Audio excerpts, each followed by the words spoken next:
দেশের বাজারে স্বর্ণের দাম বাড়ানোর সিদ্ধান্ত নিয়েছে বাংলাদেশ জুয়েলার্স অ্যাসোসিয়েশন।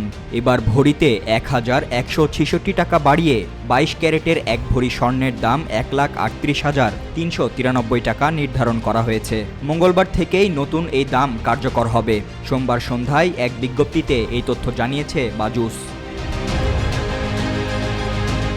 বিজ্ঞপ্তিতে বাজুস জানায়, স্থানীয় বাজারে তেজাবি স্বর্ণের মূল্য বেড়েছে, ফলে সার্বিক পরিস্থিতি বিবেচনায় স্বর্ণের নতুন দাম নির্ধারণ করা হয়েছে।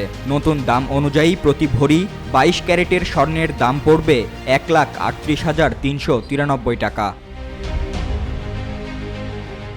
তারা আরও জানায়, স্বর্ণের বিক্রয় মূল্যের সঙ্গে আবশ্যিকভাবে সরকার নির্ধারিত ৫% ভ্যাট ও বাজুস নির্ধারিত ন্যূনতম মজুরি ৬% যুক্ত করতে হবে। তবে গহনার ডিজাইন ও মানভেদে মজুরির তারতম্য হতে পারে।